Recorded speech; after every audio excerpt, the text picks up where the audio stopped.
Thank you, Mr. Bailey. All right. It's good to see everybody out here for this particular cause. It'd be great if we had this park absolutely filled.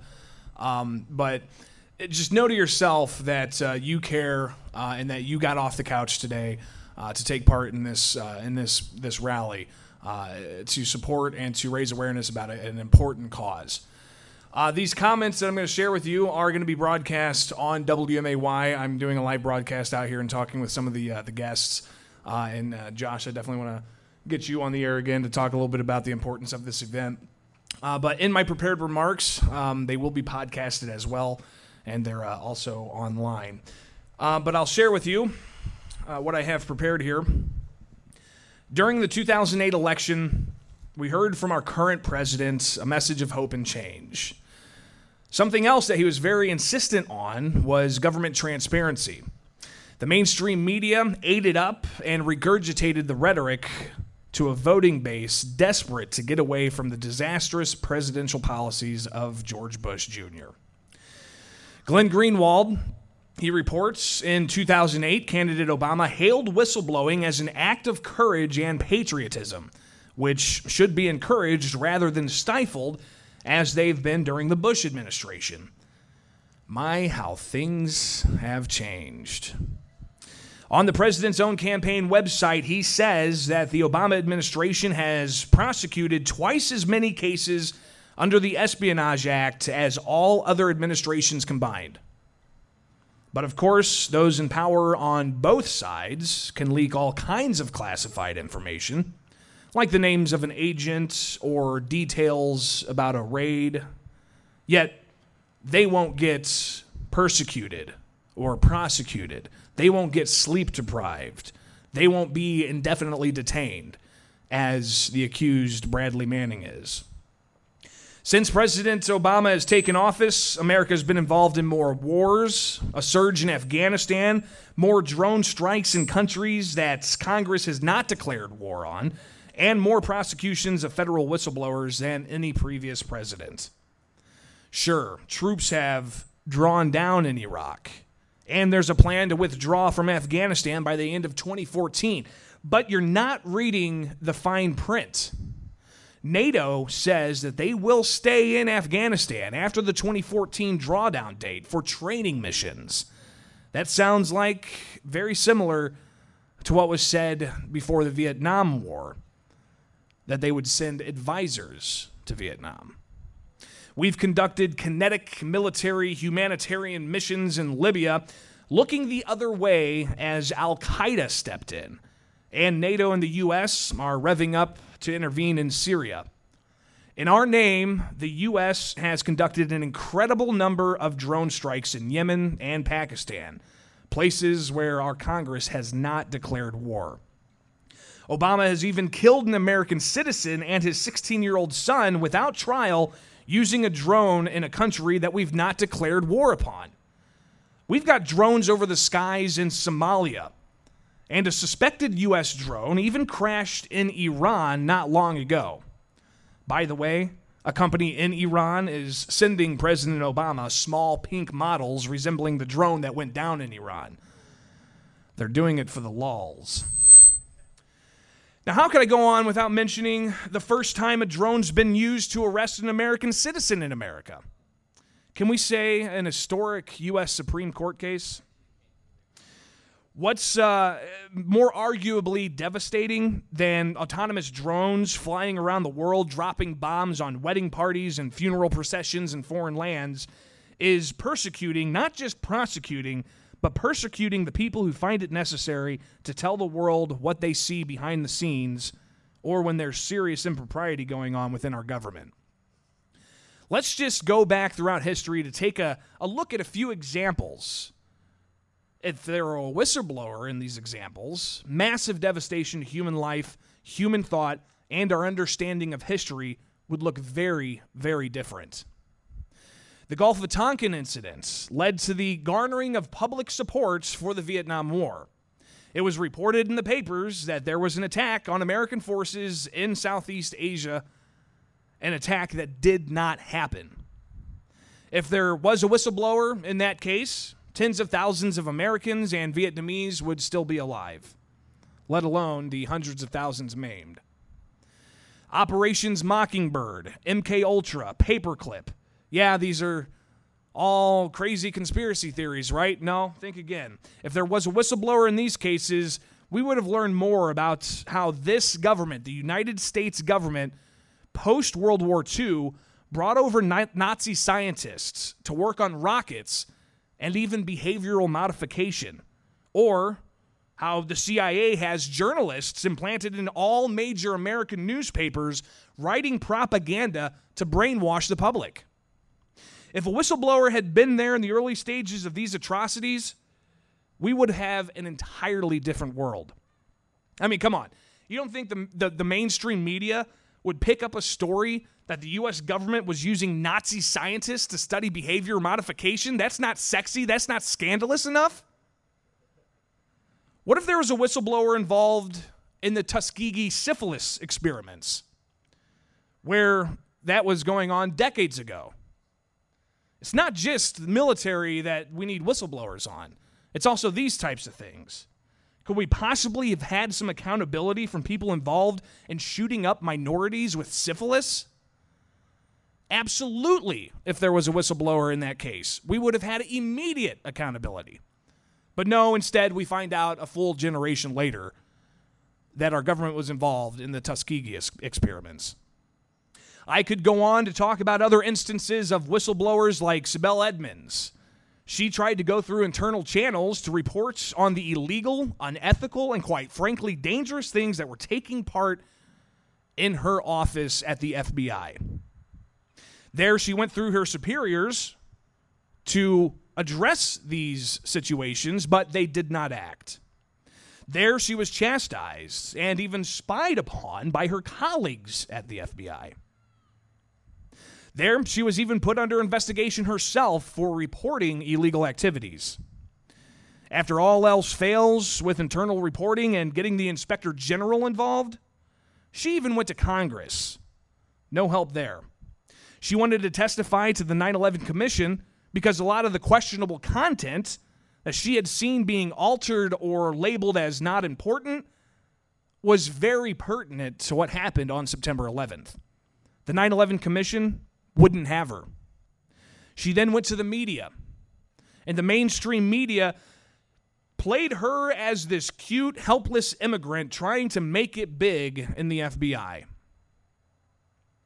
Or how about I tell you about Smedley Butler, whose speech and short book, War is a Racket, details how in the early 20th century, Butler, a Marine general, was tasked with taking his forces around the world in order to make things safe for corporations. In essence, the U.S. military was being abused to grow and maintain corporate interests abroad, not U.S. interests abroad. Butler was fed up, and he wanted no more to do with it. He then was approached by certain elites of the day, many whose dynasties still have immense power and wealth to this day.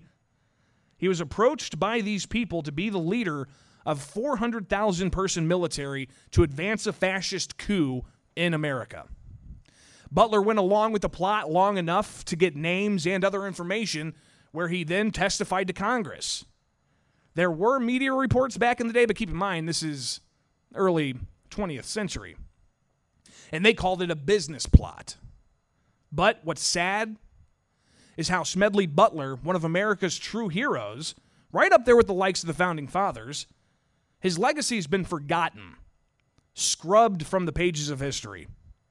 Do your kids in public school know about Smedley Butler? They should. Now let's talk a little bit about media coverage of whistleblowers. I mentioned briefly about how the media framed Sibel Edmonds as this cute little immigrant who just wanted to make it big in the FBI. And it's fascinating to think of how the media would report on something and whether or not they would report on leaked information. But here's the amazing thing about WikiLeaks. The documents released are so expansive and thorough, hundreds of thousands of documents with millions of pages of data. Putting a number on it is silly, quite frankly, unless you plan to go through it yourself. Here's the deal. If the press doesn't report on it, are you going to hear about it? If MSNBC's primetime anchor, which I don't even know who it is anymore because I shut my cable off years ago because it's nothing but propaganda to control our frame of reality, I suggest you cut off the mainstream media as well. But if MSNBC's primetime anchor or the Stooges on Fox News don't report in excruciating detail what's in the millions of pages of information contained in WikiLeaks, will you hear about it? What came first, the chicken or the egg?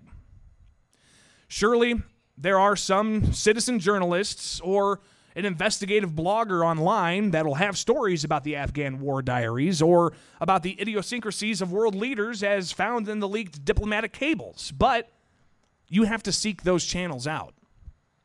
What the New York Times or other elite press, like the Wall Street Journal or the Washington Post, don't report on, an incredible amount of Americans won't believe. It's not just that they won't know about it, but they won't believe it. It's up to us to be informed. It's up to us to be the media. The First Amendment gives us all the rights to freedom from religion, free assembly, which we're doing here today, free speech, which we're doing here today, and also freedom of the press. Freedom of the press doesn't mean that the New York Times can get away with printing propaganda from CIA agents, or that Fox News' claim to be fair and balanced can go without being held accountable. Free press means that you are the press. You are the reporter. You are the journalist, and you are the fourth estate. I was asked this past week to be a guest speaker for a media ethics class at Benedictine University here in Springfield, and I talked about citizen journalism. Citizen journalists. The people who have access to a smartphone with an onboard video camera, a blog with the ability to write, and an inquisitive mind to piece together things and get the word out. Oh, wait. That's you. Now we've got to acknowledge that there are some criticisms of citizen journalists by the dinosaur media, or the prostitutes, as one Wall Street critic calls them. That criticism usually targets the accuracy of citizen journalists or the lack of unfettered access to power brokers. But that criticism is out of fear. Because it's citizen journalists who are keeping the so-called mainstream media accountable. Citizen journalists also have the ability to put out information instantaneously without the blocking arm of well-placed editors or gatekeepers. The internet's a powerful tool for citizen journalists. The internet's also under attack by our lawmakers. This cannot go unchecked. The assault on our information freedoms must be front and center in our fights for transparency. Something else that citizen journalists must also fight for, especially here in Illinois, is accountability of public officials and law enforcement, and we need to reform the Illinois Eavesdropping Act. While they're conducting their duties in public, do you think that law enforcement officials have an expectation of privacy? I say no. But Illinois' Eavesdropping Act says they do. Police can record you in public, but if you want to record their activities in public, you have to get their permission. Good luck getting permission from an officer who's doing something unethical while serving the public in public. If you're caught recording a police officer in public without their permission, you could be charged with a felony and face 15 years in prison. Just ask Michael Allison or Tiawanda Moore. Both were charged with violating the Illinois Eavesdropping Act. Allison was recording his conversations with local police in an effort to prove intimidation. Moore used her phone to record an internal affairs police officer telling her to drop her sexual assault charges against another police officer. They were both charged with violating the Illinois Eavesdropping Act. Judges threw out both cases as unconstitutional, but the law still stands and is on the books this day. We need to change that law and have a truly free press in Illinois. Another quick note I'd like to share, and it's not necessarily on the issue of Bradley Manning or WikiLeaks, but be sure to get out there and research the candidates this election. I'm not talking about the presidential race. Honesty and integrity have already been knocked out of that race, as is evident with the fraud of the Commission on Presidential Debates. If you want real and honest, free and equal debates for presidents, you've got to visit freeandequal.com. This Tuesday evening, freeandequal.com is going to have the Green, Libertarian, Constitution, and Justice parties represented in the debates where they're going to talk about real issues. They're going to talk about the National Defense Authorization Act.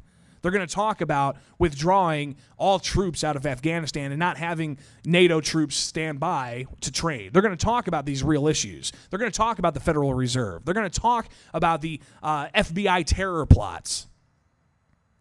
Obama and Romney, who are funded by the same big banks, they're squabbling over social issues the federal government has no jurisdiction in dealing with. So instead of debating whether or not to torture suspects or even detain them indefinitely, both things Bradley Manning is said to have endured, Obama and Romney are muddying up the waters, talking about which one's going to bring you the biggest government. But when it comes to the local elections, seriously do your homework. Get to know the candidates for every office on the ballot. Know the issues in your community. Get out there and get involved, and by God, vote. Oh, wait. Who am I kidding? There's a contingent of people worried about voter fraud and urging states to pass laws for voters to show ID so they can vote.